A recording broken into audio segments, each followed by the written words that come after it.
Started at 11 and I was on to a few. Well, good morning. It's good to have you with us here at Collinsville Christian Church. We were just talking in the back as we were getting ready for today's service. I feel like we're in the thick of kind of COVID in our country right now. And what that's going to mean for us as a church is we're going to see a lot of people who are out at times, as we're seeing today. Nick was telling us Dad's lots better, right? Yes. Yeah, good. That is a great praise. Emma's back with us after doing battle with COVID for a couple of weeks, so we're glad she's here. But Mom's got it now, so keep praying for Emma's mom and the rest of the family there, and all that jazz, and everybody else. Billy's got it now, so keep praying for Billy. And there are updates on our prayer list. I told Diana, I was like, we need a COVID section. She's like, I got that. So we have a COVID section on there where you can pray for people as they're battling COVID and pray that God would heal their bodies. My Yes. daughter Amy's got it. She's She's got it? been pretty sick. She's better now, but Good, good. Friend of mine, good friend of ours, her dad was a long-haul truck driver and broke down in Georgia, got COVID, and she went out there a week ago and thought he was getting better and got a text this morning. She got called by the doctors. They said, get here, and he passed. So pray for them. Her name's Carolyn, and they're a really tough deal on them. So pray for everyone who has COVID. And in light of today's message, in light of COVID, wherever you stand, are we online by the way? Wherever you stand on the issue, whether you're for vaccinations or not for vaccinations, today's message inadvertently is going to address that as we talk about gospel neighboring and loving people. So I'm not going to say any more about that. You'll put two and two together because you'll look right like that. I know how you are. I had a fun time with the football breakfast. Appreciate everybody who came and helped with that. That was pretty cool. Able to use the space here to feed lots of players and cheerleaders and all that stuff. One thing that we want to do as a church coming up like right fast, September 10th through the 24th, the Park Church of Christ in Tulsa is doing a real tabernacle replica. I think it's full scale. I think it's the whole size and everything. And so we would like to invite our church to go together. We don't even have a date picked, but if you're interested in going, maybe a Friday night, Saturday, Sunday, I'm not sure the dates, get with Andrew after church and let's see how many of us want to go. We'll load up in vehicles and go together. I think it's free. Is that right, Andrew? I think it's $5. It's $5. $5 American bucks. So. And I could call and find out about kids. I think kids 12 and under are free. Yeah, so that'd be pretty cool to go see a full-size replica tabernacle. If you've never seen one of those, it's pretty neat. Like a camp meeting? I'm sorry? No, it represents the temple. That Oh, God's oh, temple. And I think it's cool to take a tour. Okay. Yeah. It's like a tour through it. Yeah, you get to tour through. And I think it would be really cool to go see a live with Yeah. the ark and everything.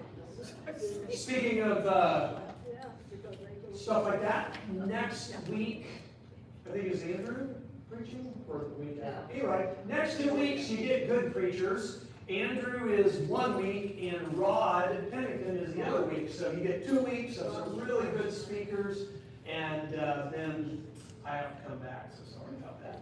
But it'll be really good. Okay, so here's what we're going to do to get started today. We've got donuts, looks like they're gone. But we have, what do we have? Bacon and sausage The bacon's gone. and biscuits. What's going on? The bacon's gone. You ate all the bacon. Okay. Well, we have some stuff over here. Miss Claire has a birthday tomorrow. All right, Lise. You walked into it. Here we go. Okay, well, I guess I'll sing without a piano.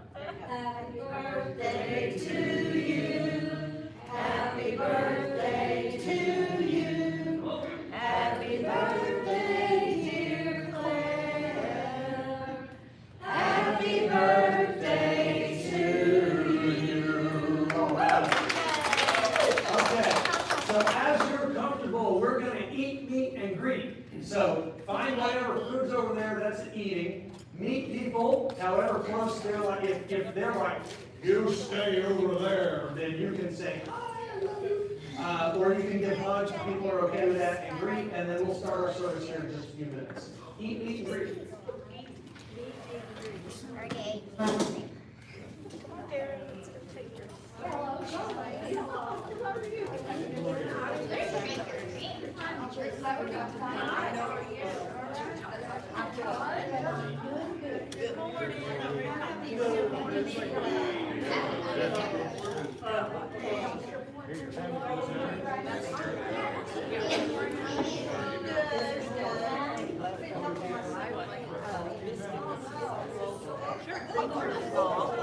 There's plenty of biscuits. I don't know if there's sausage. Oh, there might be. Oh, there. I just made me I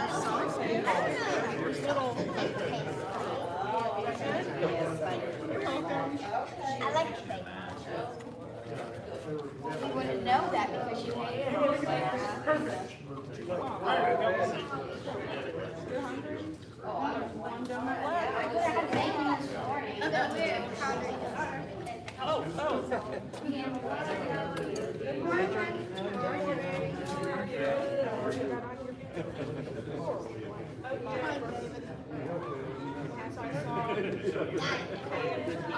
It's right over there.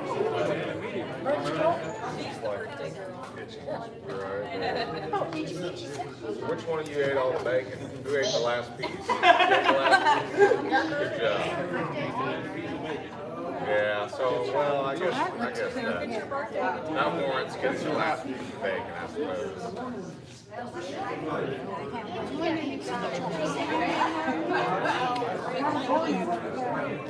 That first bite. There you go.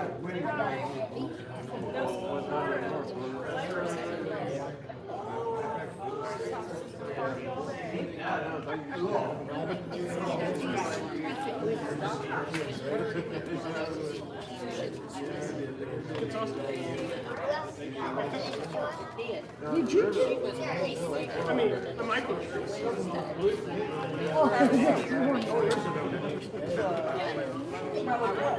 You know, go take care of it.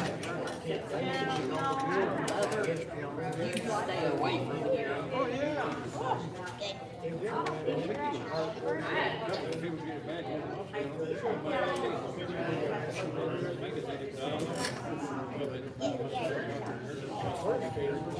Which be enough. So then you can. I'll show you. Good morning. Good morning. It's good to see you. Oh, where this is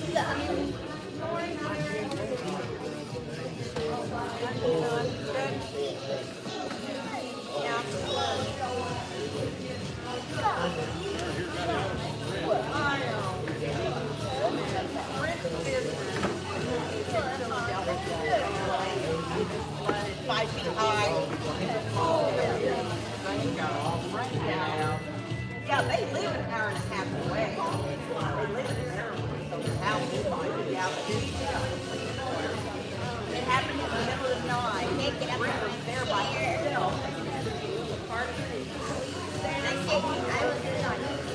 I don't know what woke him up. I don't know. But anyway, he got up in the middle of the night and there was water coming out of his front door. So he called one of his employees that lived close by, and the two of them, you know, tried to come in and stuff.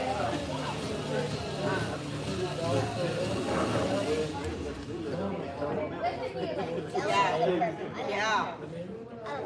So anyway, 5 hours it went from coming through the front door.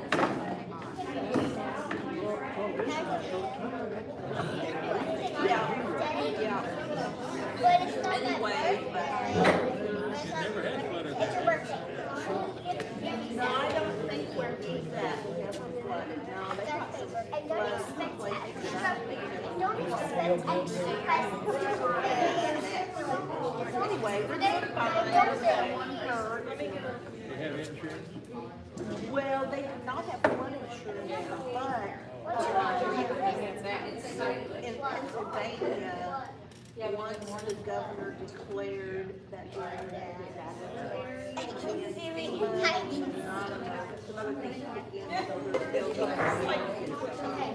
little help, yeah.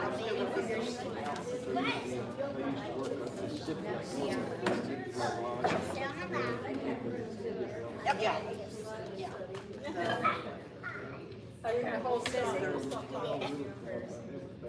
Yes. Yeah, yeah. Well, that was very nice one. Come back to Oh, I faded. Well, things like that, as a parent, put you on your knees praying for your kids. yeah, yeah. Amy's been, Wednesday was really sick with COVID.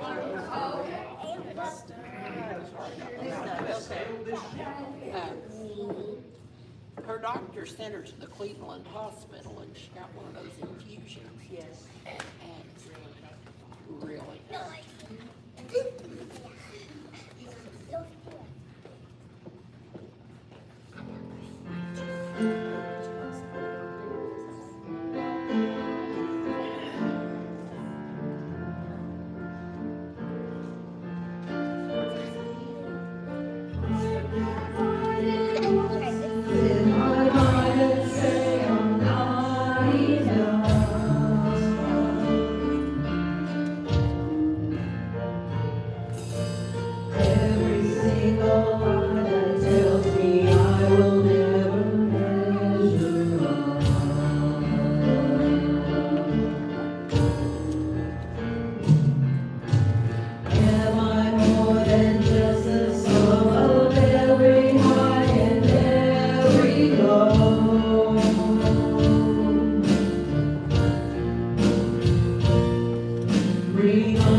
I am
turn in your Bible while they're doing that to Luke 10.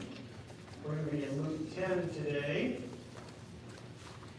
You'll remember from the last couple of weeks, we're circling back around. We jumped ahead last week, I believe it was, and now we're going to come back and pick up a couple of pieces of the story that Luke's going to give us as we're traveling in the gospel following the story of Jesus. So today we're going to be in Luke 10, verses 25 through 37. And this is a story that you know. This is the story of the Good Samaritan.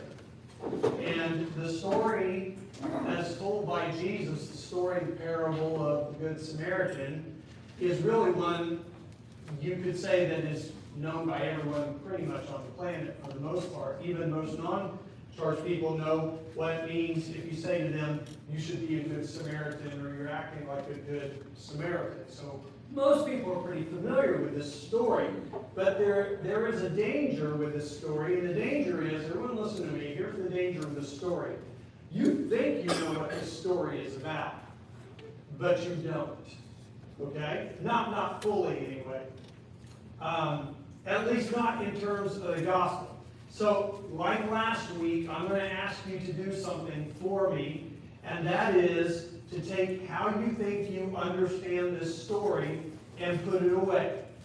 In fact, I want to do it this way. I'm going to put a sentence on the screen, and then I want you to say it with me out loud. Are you ready? Okay, here's the sentence, so I'll let you read it. Okay, the sentence is, I do not understand the story of the Good Samaritan in terms of the gospel. And we're going to say this together out loud. Okay, ready? Here we go. 1, 2, 3.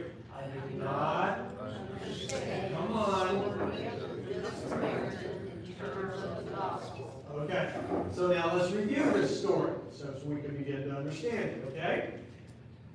The gospel is, I am more sinful than I ever dared believe. You know what that means, right? Like, you'll find yourself in the middle of the day or at some point during the day doing something, and like if you're a follower of Jesus, you say to yourself, what am I doing? Or why did I do that? Right? Okay? So I'm more sinful than I ever dared believe, and I need to be saved by you who loves me more than I ever dared hope. And so that's why you come crawling back to the cross, like we sang in our second song today, and we say, Jesus, why would you even bother to accept me? And yet he says, because I died for you and I love you, right? We understand that. We'll talk a little bit more about that. So this is the gospel. Another way of saying it could be, I'm more sinful than I ever dared believe, and I am saved more than I ever dared hope by the God who loves me. Does that help, maybe? Think about that. I am more sinful than I ever dared believe. I mess up every day. I do stuff that I have no excuse for, and yet I am saved more than I ever dared to hope. I can go back to God, and I always find his arms like this, right? I don't find his arms like this because of Jesus. So now when you come to stories like this, the parable of the Good Samaritan, you begin to understand them differently in light of the gospel. And that's what we're going to do today. You understand that when I get the gospel, when it really gets deep down into my soul, and I accept that there is a God who loves me, and there is a God who loved me before I ever even knew who he was, and who keeps on loving me even though I continue to sin and continue to mess up, who in essence keeps on saving me even when I walk away. When you get that, then this story changes from what you always thought it meant to something I'm going to call gospel neighboring. Gospel neighboring. So let's get into this passage and see if we can understand what gospel neighboring means. Now, like I said, we're going to be in Luke 10, verses 25 through 37. Not going to read the whole story. You know the story. Probably could give it to me without even looking in your Bible. But we're going to start and kind of take pieces out of the story and put the whole thing together. So where do we start? We start with the question, right? Expert on the law stood up to test Jesus, saying, Teacher, what must I do to get life forever? Now, when you and I think of an expert in the law, what do we think of? we think of a lawyer, right? They are an expert in the law. This guy, this expert, wasn't that kind of a lawyer. He was an expert in religious law or biblical law. He was a religious scholar. You may think more of him, it is more accurate to think of him as a Bible college or a seminary professor, okay? A doctor or he's got maybe even a PhD in theology. This guy is that kind of an expert in the law. And what does Luke tell us that his motivation was? He wanted to do what? He's going to test Jesus, right? He's going to test him. He's trying to test him. Remember, those in power now, as we've been following Jesus, are openly against Jesus because Jesus was so friendly to sinners. People who did not obey the law of God. And the religious scholars couldn't put this together. How can you claim to be a rabbi and yet be friends with people who are just trashy sinners? They couldn't put all that together. They didn't understand the grace of God yet. It didn't make sense.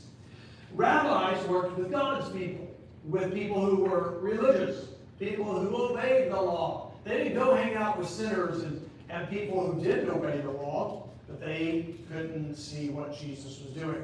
So this religious scholar, he's trying to expose Jesus as a fraud, as somebody who doesn't really respect the law of God. So that's why he asks Jesus the question, hey, Jesus, what do I need to do to get life forever? He doesn't really want to know what he needs to do. He already knows what the law says. He's testing Jesus, trying to catch him in a trap. And he expects Jesus to say something like, well, you know, it doesn't really matter how you live. God accepts everyone. And then what he'll do when Jesus says that, because that's what he thinks he's going to say, he's going to expose Jesus as a fraud, as not a real true teacher. And if you know the story, you know how Jesus responds. The best way you can ever respond to someone who's trying to trap you is to do what? Answer their question with a question, right? That's exactly what Jesus does. Comes back with his own question and he says, tell me, what's in the law? How do you read it? So the man gives him a summary of the law. And what he gives Jesus wasn't unique to this guy. He didn't make this up, you all, okay? What he gives him is the standard that rabbis had met. Because the rabbis had met and they had agreed that you could summarize all of the 613 commands in 2 statements, or 613 Old Testament commands. So they met and they agreed that you could summarize them in 2 commands. Love the Lord your God with all your heart, all your soul, all your strength, and all your mind, and also love your neighbor as yourself. These 2 things tell us what the Jewish law was after. What all those commands were trying to get people to do was to love God with everything that we are, and to love your neighbor as much as yourself. But the truth about the law is, it's the way, listen everyone, the truth about the law, when you read the Old Testament, you've got to get this piece to understand the Old Testament and the New Testament. The truth about the Old Testament law is, it is the way you should live, but it's not the way to live. Okay? The Old Testament law was the way you should live your life, but it isn't the way to life. That comes through Jesus. So Jesus says, do this and you'll be saved. But then we see the real motive of the religious scholar. Verse 29 tells us the man wanted to justify himself. So he asked Jesus what? What's he asking? Who's my neighbor? All right, Jesus, fine. So who exactly is my neighbor? Let's just get down into the weeds of this thing, Jesus. What does he say? Okay, then who's my neighbor really? I mean, you don't just mean anybody, right? Jesus, not just anyone. I mean, let's get down to the specifics here. And why is he doing that? Because Luke tells us that this scholarly man, grab this, y'all, this guy thought he had to be good enough for God to accept him. But everyone knew that you couldn't actually keep all those commandments. You couldn't be good enough. It was impossible. They tried. That's why they sacrificed animals day in and day out, because they kept messing up and breaking the law. You'll see this. Those of you who go with us to this Old Testament tabernacle replica, It was all about animal sacrifice and atoning for messing up. That's why the tabernacle existed. So that God could live among the people and not destroy them because he's holy and separate, but that they could be atoned, made up for their sins, right? So, when Jesus says to him, sure, go ahead, keep the law and you'll be saved, he knows Jesus is putting him off because he knows that Jesus knows he can't keep the law. Did you get that? Jesus says, keep the law. But Jesus also knows he can't keep the law, right? So the man knows he's being put off. You're going to sin. And so he's going to sin, and so he'll never be good enough for God to accept him. And that was the problem for this man, because that's how he lived his life, trying to be good enough for God to accept him. And he couldn't do it. So he's pushing back against Jesus. He's saying, you don't mean I have to love just anybody, Jesus, right? I mean, you're not saying that. You're not saying I have to love all those dirty sinner people, right, that are hanging out at the bars on Saturday night, not showing up to church on Sunday. Not them, right? Right, Jesus? Give me the minimum standard I need for salvation, is what he's saying. And Jesus says, that reminds me of a story. And it's a story you know. You really have to understand Jesus' parable. And you have to remember that his story is the answer to the question. And the question is, what is the absolute core of what it means to love my neighbor? Well, really, what's the minimum standard Jesus is talking about here? And Jesus says it means to meet the needs of the people around you. That's what you think the story means, isn't it? Okay, let's go home. We're done, right? Call it a day. Oh, no. You can't stop there. Jesus says it means to meet the needs of the people around you, even people who don't believe what you believe.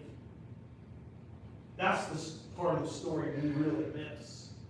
Maybe we skip over. See, we know this is what Jesus is saying in the story.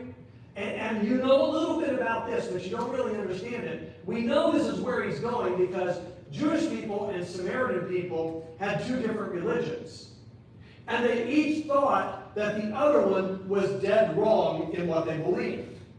And not only did they have two different religions, and they each thought the other one was wrong, they hated each other. Jesus is saying, I want you to look out there at people you would ordinarily despise and see the people who don't believe what you believe. And I want you to meet their needs with such concreteness and such sacrificial love that it will astonish people. Gospel neighboring. Loving somebody on the other side of an issue is just a minimum beginning. Loving someone who doesn't agree with COVID like I do, loving them anyway, is the minimum standard. I'm going to teach you, well, I already taught you this new Bible word. It's, sorry, I got ahead of myself. Gospel neighboring. Everybody say, gospel neighboring. Gospel neighboring. It's meeting people's needs in such a way that people will want to hear the gospel. Listen, it's meeting people's needs in such a way that they'll want to hear the gospel. You know why? Because they can't make sense of why you're doing what you're doing. Because nobody else does that. Everyone else judges them. Everyone else looks down on them. Everyone else disagrees with them. Everyone else argues with them. And you just meet needs. You just love them where they're at. This is gospel neighboring. And what Jesus is talking about ties directly into his parable about the sheep and the goats that we talked about recently in Matthew 25. Remember that one? The difference between those who claim to be Christians and those who really are Christians is shown by what they do. That's the whole parable of the sheep and the goats. What they do or do not do for their neighbors. True followers of Jesus live out gospel neighboring. They live their faith unselfishly. They don't judge others. In Jesus' story, he's going to show us 3 ways that we try to limit gospel neighboring. Right? 3 ways that we try to limit gospel neighboring. So here we are. First is we try to limit the who. Second is we try to limit the when. And the third is we try to limit the how much. All right, I want to go through these very quickly. Let's start with the who. Gospel neighboring the who. And how we try to limit the who. All right? So, now it's natural for us to want to help people and be willing to help people who are like us. Who are like you, people you call friends. We'll help them, right? But in Jesus' story, who does he include? The Jewish man and the Samaritan man, right? These people, as I mentioned, were bitter enemies at this time, and Jesus puts them in his story because he is teaching your neighbor is anybody in need. Anybody in need. That's the who. Okay? But we also tend to limit the when. I told you we're going to go pretty quickly through these things. Here's the when.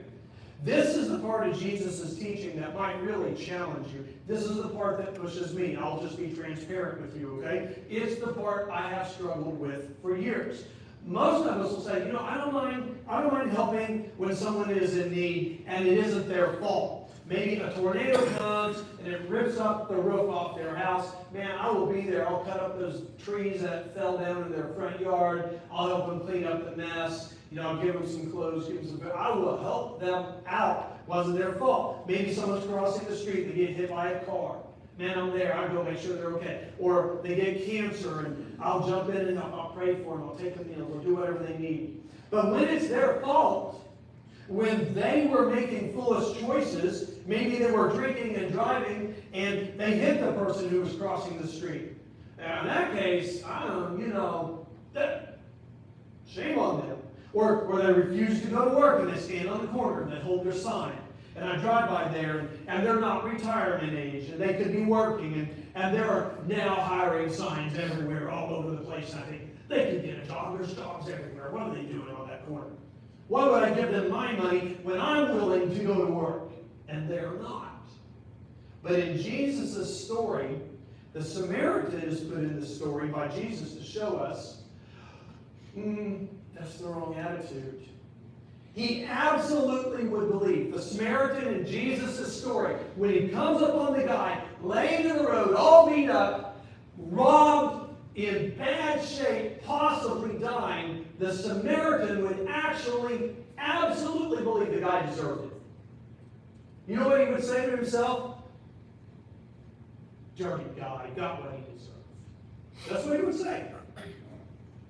Jews and Samaritans hated each other so much that he would think, you deserve that, buddy. And yet, he is the one in Jesus' story who does what? He's the one who stops and helps, right? He bandages the man's wounds. He puts his own life on hold. He takes the man to get him help and does what? Pays for it. Pays the man's bill. Listen, we're not allowed to limit the when, whether the person deserves it or not. We also tend to limit the how much. We tend to say, well, if I had more money, if I wasn't between paydays, I'm retired, I don't have much money anymore, I can't afford to help people like that. Everything's so much more expensive, all the food prices are going up, and COVID and all that stuff, and I still have a lot of money. In Jesus' parable, after the guy is jumped on the road and he was robbed, the priest and the Levite, remember them, right? They come along in the story and they don't stop to help. Again, this is a part of the story you think you understand, but you don't. Jesus says, you know this, they pass by on the other side, right? They scurry by in a big hurry. Why do you think they do that? See, you think they do that because they have a hard heart. And maybe they do. You think they do that because they're avoiding the man, right? They don't want to help, right? That's what I always thought, but that's not why they pass by on the other side. Do you know why they do that? Are you ready? They do that because they're smart. They don't want to take a chance that the bad guys are still around. And if they stop to help this guy, they're bent over and they're nursing him and they're looking after him. Here they come and they jump them. And the next thing you know, they're all beat up and dying on the road too. So they go around the situation. They move to the other side of the road and get out of there before they get attacked too. They're smart like that. I'm not going to get involved. So when the Samaritan stops, he's actually risking his life. He's risking everything. He could be robbed. He could be beat up. He could be hurt, maybe even killed. And he doesn't open his wallet and say, hey man, here's a couple of bucks. Sorry that happened. Good luck. You'll get better. He doesn't do that. He says, I will take care of you and I will pay for all of your expenses. You know what Jesus is saying, right? Jesus is saying love is radical. We understand that in light of the cross. God's love is radical.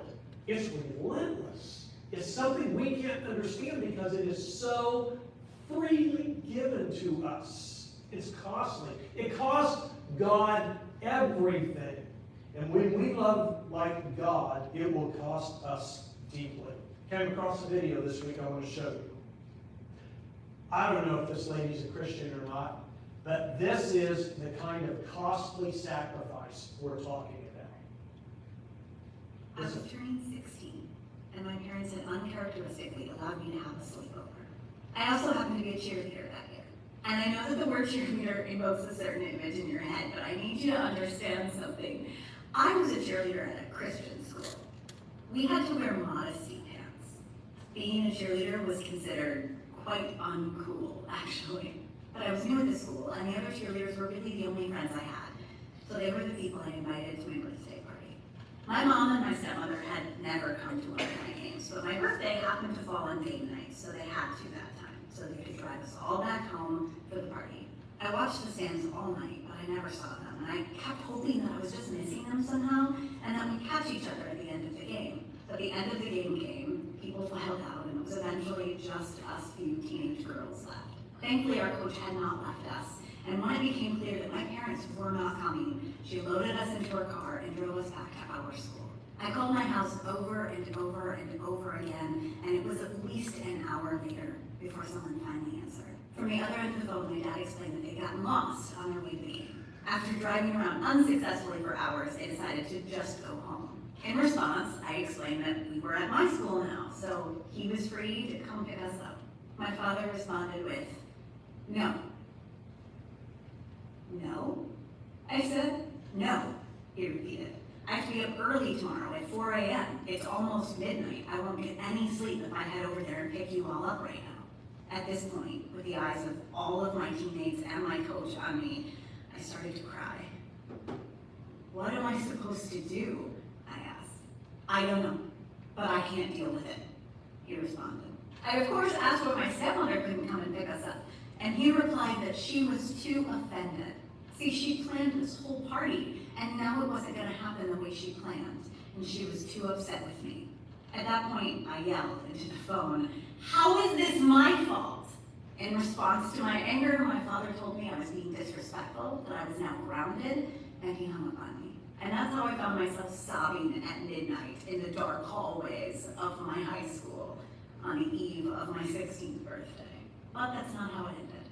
One of my fellow squad members called her mom. 15 minutes later, she was there in her minivan with a huge smile on her face and a happy birthday coming out of her mouth. She brought us back to her house, stopping at a Blockbuster on the way, ordered us pizzas.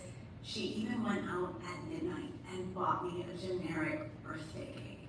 And not once did she have anything but a smile on her face while she did it all. It was the first and only time I met that woman. I literally can't even remember her name, but I will never forget that night. She is now my kindness standard, and I hope I can meet it. Let me tell you, you don't love like God loves if it doesn't cost you something. Time, money, effort, discomfort. There's what Jesus is calling his followers to do. Gospel neighboring. And it's so radical. We're to help people that normally would hate the sight of. We're to help people who make us uncomfortable. We're to help people without judging people. We're to help even people who brought their trouble upon themselves. And we're to help them to the point where some of the burden falls on us, so that to some degree, we experience some of their difficulty, like that mom did at midnight, and out of her way to take care of a little girl who was wounded. That's gospel neighboring. You know why? Because this is imitating Jesus. Hebrews 2 tells us, since we have flesh and blood, Jesus shared in our humanity, so that by his death he might break the power of him who holds the power of death, that is the devil. For surely it is not angels he helps, but Abraham's descendants. For this reason he had to be made like us, fully human in every way, in order that he might become a merciful and faithful high priest in service to God. Jesus was made like us. He lived as a human being so he could destroy the works of the devil. But in doing that, what did he do? He experienced life the same way you do. He knows what it's like to hit your pinky toe on the edge of something, all that pain, and all those words that come rushing into your head in that moment. He understands the burdens of life, not having much money. He never had money, right? Arguing with family. He did that. Betrayal by your friends. That happened. Friends being upset with you. Remember Mary and Martha when he was late and Lazarus had died? That was not a comfortable moment for Jesus there. Jesus took the burden of living as a human on himself to provide salvation, and that is exactly what he calls us to do when we see someone in need. So how do you do this? How do you do this gospel neighboring? There are only two possible ways. One does not work and one does work. The first way is through just trying to be a moral person, whether this is secular or religious, okay? The secular version says if you're progressive, you are concerned for the poor, and you'll vote for policies that will help the unfortunate. You'll volunteer your time and your money. The religious version says you give to the poor. You help the poor, because the Bible tells you to do those things. And both of those may motivate you through guilt, but Jesus puts into this parable the real reason, and he does it through these two people who are extremely moral and religious, the priest and the Levite. See, what you don't know about these people, maybe you do know this, is that they were the people in that society, are you ready? They were the people, the priest and the Levite, who took care of the poor, who took care of those who had misfortune in their life. Not the Pharisees, not the Sadducees, the priests and the Levites. They distributed alms to the poor. And Jesus is saying, the people whose job it is to help the poor, when it comes to the radical kind of helping and love that he's describing here, what it's going to cost them is something they can't do it when it's going to cost them. Jesus is saying, while morality is good, it doesn't change your life. So let me ask you a question. Are you feeling guilty this morning about not helping that homeless person you drive by in Tulsa? Or over the fact that you don't do better at being unselfish? Being willing to jump in and give of yourself? Are you ready? If you're feeling guilty, stop. Just stop. Okay? It won't take you where Jesus wants you to go. Feeling guilty that you don't do more doesn't get you where Jesus wants you to be.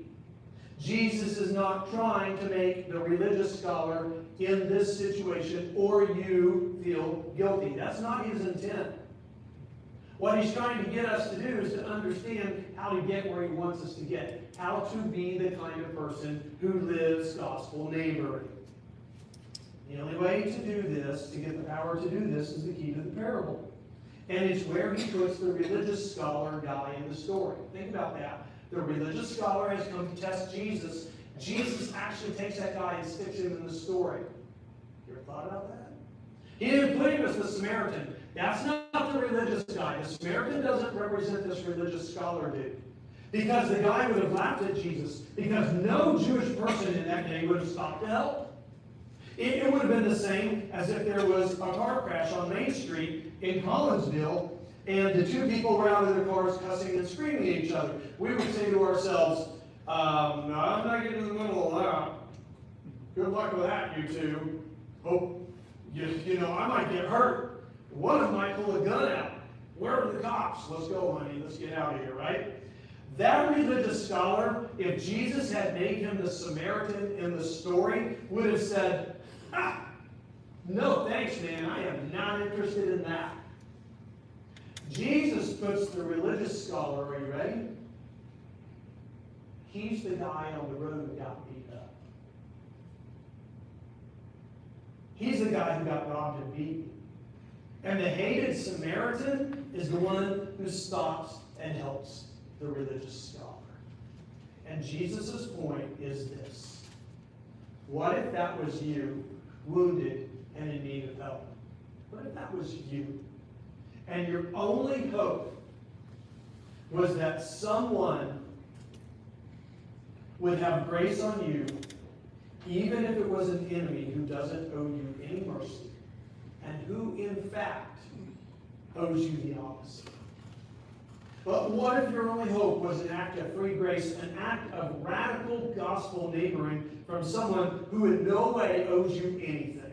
What if you were saved by someone who owed you nothing but rejection? Only if that happened to you would you change how you see other people who are messed up or helpless or homeless or who did it to themselves. That's the only way your heart will change towards somebody who walked into the mess and did it themselves by choosing to do it to themselves. Because it's the gospel. I'm more sinful than I ever dared believe. And I need to be saved by God who loves me more than I ever dared hope. And God did it. And he still does it every day. When I crawl back to him and say, I did it again. Jesus is our faithful high priest who goes in front of God and says, don't give him the punishment he deserves. Put that on me on the cross. In fact, you can think of it this way. Jesus says to God, hey, God, that punishment, I took that. He's off the hook. John summed it up like this. We love because he first loved us. That one little verse reminds us, I get everything from God when I least deserve it. I'm the guy on the road. And God comes along and doesn't walk on the other side. Get everything from God every day when I still least deserve it. And I take what I get from God and I give everything to those who least deserve it, even those who brought it on themselves. Because a grateful person is a giving person. In other words, if you're not gospel neighboring, if you're not any good at giving unselfishly, it's because you have forgotten or do not realize what God gives you. Or you've never had your heart humbled and changed by the harsh reality of the cross. So today, for our response, here's what we're going to do. We brought the cross off the stage. It's here in the corner. I've got a couple of chairs up here. And I'm going to have the band come now at this time, the worship team. And we're just going to spend a minute, maybe a couple of minutes,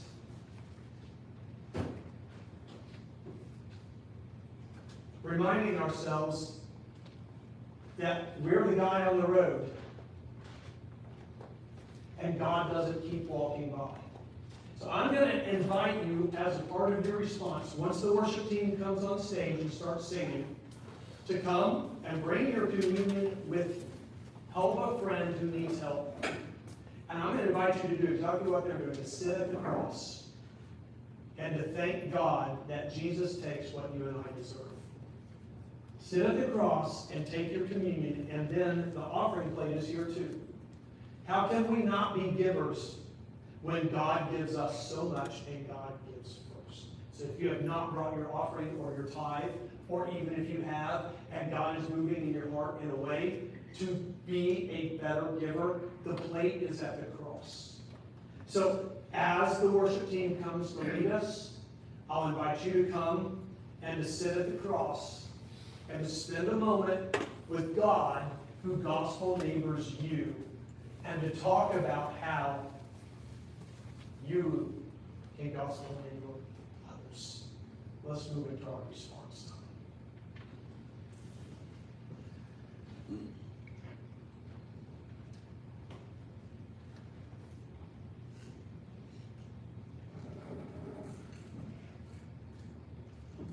You can move those chairs around, by the way, if you need to, as you come to the cross.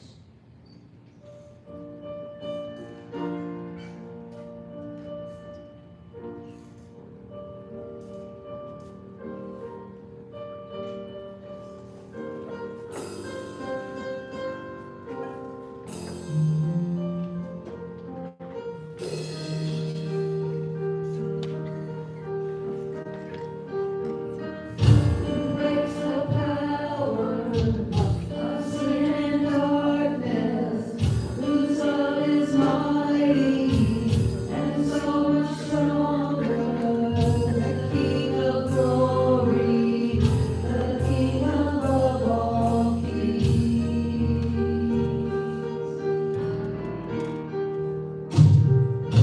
Who shakes the whole earth with holy thunder and leaves us breathless in awe and wonder. The King of glory, the King above all kings. This is amazing grace. This is unfailing love, that you would take my place, that you would bear my cross, you lay down your life, that I would be set free. Oh, Jesus, I sing for all that you've done for me.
you were never alone.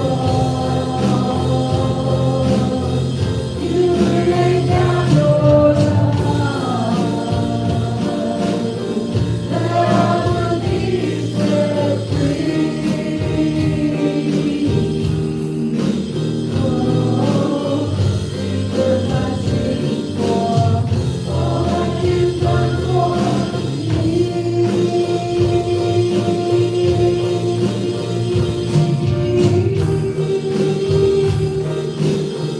All that you've done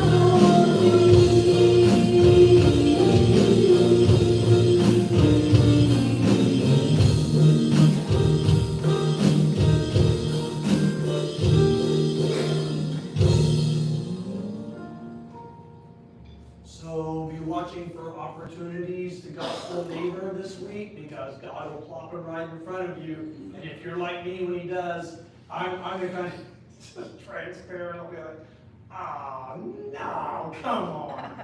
So don't be like Bob. Have your heart bent towards Jesus.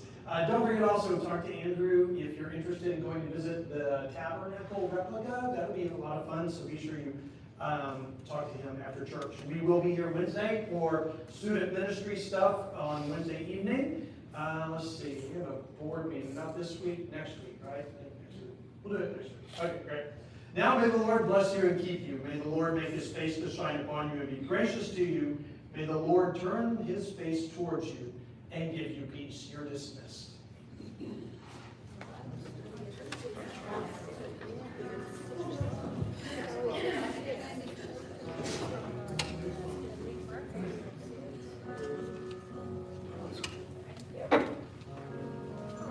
Hey, Jake, when I see you on the scooter, I think of that woman in the commercial. I'm coming in hot. Doing about 1 mile an hour.